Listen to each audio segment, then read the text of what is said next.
नमस्कार दोस्तों, नई दिशा विजन में आपका स्वागत है। दोस्तों, बिहार शिक्षक बहाली की बीटेड की प्राथमिकता और डीएलएड की प्राथमिकता दोनों की पीआईएल जो है पटना हाई कोर्ट में खारिज हो गई है और शिक्षक बहाली से जुड़ी हुई बहुत ही बड़ी ब्रेकिंग न्यूज़ यहां पर निकल करके आ रही है। जैसा कि आप स्क्रीन पर देख पा रहे हैं कि ये जो केस थे ये बीटेड की प्राथमिकता और डीएलएड की प्राथमिकता को चुनौती देने के लिए किए गए थे। यहाँ पर आज दो पीआईएल की सुनवाई हुई है, जिसमें एक डीएलएड की प्राथमिकता की पीआईएल थी जिसकी सुनवाई हुई और एक बीटेड के केस से संबंधित पीआईएल की सुनवाई हुई। दोनों केस की पटना हाई कोर्ट की बेंच ने खारिज कर दिया है। एक केस बीटेड की सीटेट बीटेड बनाम सीटेट शामिल था, जिसमें कि बीटेड की प्राथमिकता की बात शिक्षकों ने की थी, लेकिन बीटेड की प्राथमिकता को कोर्ट ने एक सिरे से नकार दिया और उससे संबंधित पीआईएल को खारिज कर दिया। इसी प्रकार से अब इस प्रकार बीटेड, सीटेट और टेट सभी प्रकार की शिक्षक बहाली जो है होगी और सभी प्रकार के एनआईबीएस डीएलएड जो कैंडिडेट है फॉर्म भर सकेंगे। और केवल बीटेड की प्राथमिकता का मुद्दा अब सरकार में नहीं रहेगा। केवल बीटेड वाले ही नहीं बल्कि सारे टेट वाले जो है फॉर्म डाल सकते हैं बिहार शिक्षक बहाली में, जिसमें सभी बीटेड वाले शिक्षक बहाली के फॉर्म को और सभी सीटेट वाले डाल पाएंगे। तो बीटेड बनाम सीटेट का मुद्दा पूरी तरह समाप्त हो गया है। इसी प्रकार दोस्तों, जो डीएलएड और बीएड का मामला था, डीएलएड की प्राथमिकता को लेकर के बीएड वालों ने चुनौती दी थी और जिसमें डीएलएड की प्राथमिकता को रद्द करने के लिए जो है वहां पर पीआईएल डाली गई थी। दोनों पीआईएल इसमें खारिज हो चुकी हैं। यहां पर डीएलएड की प्राथमिकता को लेकर के जो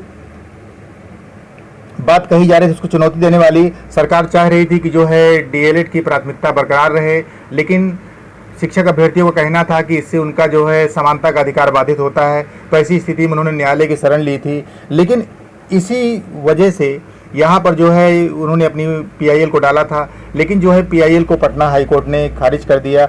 और ऐसी स्थिति में अब जो रास्ता है शिक्षक बहाली का, उसमें धीरे धीरे जो भी दिक्कतें आ रही हैं शिक्षक बहाली को चुनौती देने वाली, वो एक एक करके दूर हो रही हैं, जिससे ये पूरी तरह से कन्फर्मेशन हो जाती है कि अब जो है शिक्षक बहाली पूरी तरह से आपकी जो है निर्बाध तरीके से संपन्न होगी और शिक्षक बहाली को जो है किसी प्रकार की चुनौती जो है अब नहीं मिलने वाली है।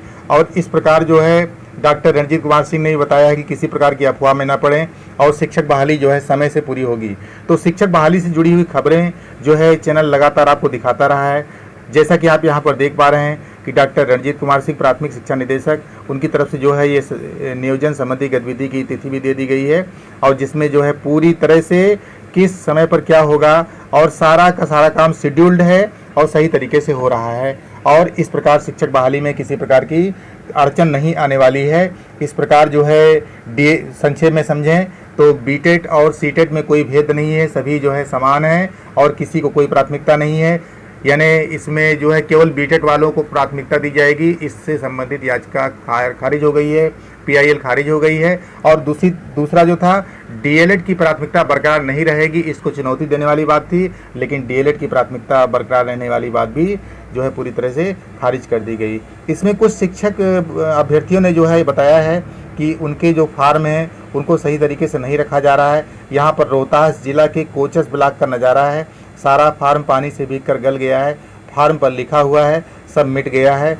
ये हालात हैं लोगों का। दोस्तों, अगर ये बात सही है तो कृपया इसकी शिकायत अवश्य करें। यहाँ पर आप जैसा कि देख पा रहे हैं कि जो ऊपर का कवर पेज है वो बरसात के कारण गल गया है। जिसका भी हो, जैसा भी हो, इसके बारे में नहीं कहा जा सकता क्या है, लेकिन जो तस्वीर वहाँ से खींच करके भेजी गई है, चाहे वो पहले का फार्म हो चाहे अभी का फार्म हो, लेकिन फार्म की ये स्थिति है। अगर ऐसी स्थिति दिखती है तो निश्चित रूप से दुर्भाग्यपूर्ण है। कृपया बिहार का शिक्षा विभाग ऐसी जो लापरवाही है अगर प्रकाश में आती है तो उस पर ध्यान दे। तो आज की वीडियो में इतना ही, मिलते हैं अगले वीडियो में। तब तक के लिए नमस्कार, जय हिंद, जय भारत।